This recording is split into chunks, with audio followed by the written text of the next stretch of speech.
Hello everyone, welcome to my class. फिर से मैं यहाँ पे फ्यूचर के कुछ सेंटेंसेस लेकर आई हूँ। हम लोग वॉइस करते हैं जो कि क्या है, असर्टिव पे बेस्ड रहेगा सेंटेंसेस। ठीक है, चलिए जल्दी से प्रैक्टिस कर लेते हैं। देखिए, I shall have written the book. ठीक है ना, तो क्या है इसमें ऑब्जेक्ट क्या है, द बुक। तो क्या होगा, द बुक। ठीक है ना, शैल है तो मैं यहाँ पे विल लिख दे रही हूँ क्योंकि बुक है इसीलिए। द बुक विल, उसके बाद क्या होगा, हैव। ठीक है ना, और ये कौन सा फॉर्म है, थर्ड फॉर्म है। थर्ड फॉर्म के लिए हमेशा क्या रहता है, बीन रहता है, तो हम लोग क्या लिखेंगे, बीन। ठीक है ना, the book will have been, ठीक है ना, written by me. Okay, now the next one is one may gain success by constant effort. Okay, one may gain what, one may gain what, one may gain what, success ना। तो success, ठीक है ना, तो ये आप सबसे पहले तो ऑब्जेक्ट फाइंड आउट करें। तो मैंने देख लिया कि ऑब्जेक्ट क्या है, सक्सेस है।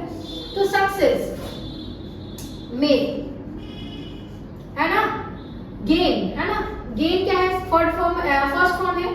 तो main verb form of be क्या लिखेंगे हम लोग, बी है ना। Success may be gain by constant, one may gain success by constant effort, है ना। The success may be gained by constant effort, constant effort।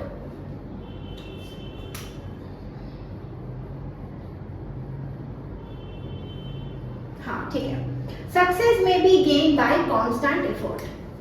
Bye oneself आप यहाँ पे फिर से जोड़ सकते हैं। ठीक है, चलिए देखिए, we can buy gold but we can not buy sympathy, है ना।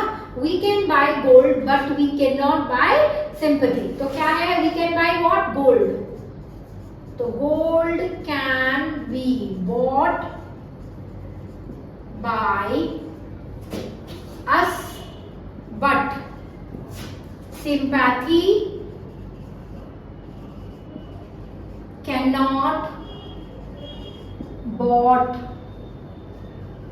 बायस लिखने का फिर से जरूरत नहीं है क्योंकि, ठीक है, फिर से लिखने का जरूरत नहीं है।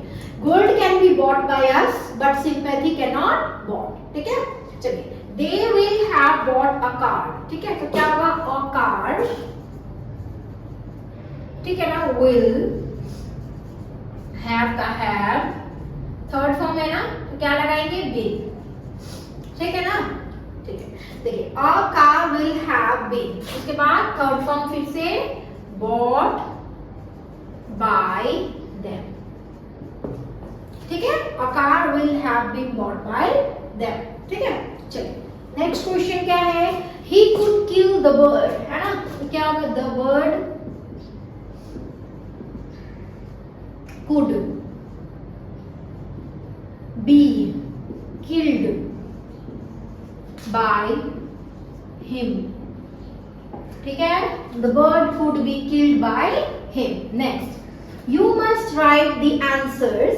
तो क्या होगा, the answers must be written, है ना। must का must, form of be, be आया क्योंकि फर्स्ट फॉर्म था, उसके बाद थर्ड फॉर्म आएगा written.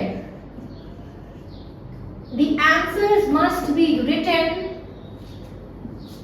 By you. We shall discuss the matter tomorrow. ठीक है, आई होप कि ये क्वेश्चंस जो है सारे क्लियर हो रहे हैं आपको। ठीक है, we shall discuss the matter tomorrow. What we shall discuss, the matter na, so the matter is our object। clear, the matter we will be discussed, discussed, the matter will be discussed tomorrow by us। ठीक है, the matter will be discussed tomorrow by us। next, he ought to have respected his elders, है ना। तो his elders to have, उसके बाद been, क्योंकि ये third है, have है, मैंने पूरा ये चीज को क्या किया है, कॉपी किया है, क्योंकि हेल्पिंग वर्ब का सेक्शन है, बस कॉपी करेंगे हम लोग. Have his elders ought, O-U-G-H-T, ought to have been respected by him. ठीक है, देखिए मैंने कुछ नहीं किया है.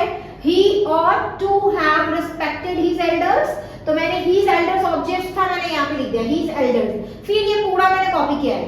ought to have, ठीक है ना, have था, थर्ड फॉर्म है respected, तो इसी के लिए फॉर्म ऑफ बी क्या लगाएंगे, बिन लगाएंगे, तो मैंने बिन लगाया यहाँ पे. उसके बाद respected by him. ठीक है, this is what we have done here. So we have completed the voice based on future tense. In next class I will come with my new topic. So till then stay connected with my channel. Thank you so much.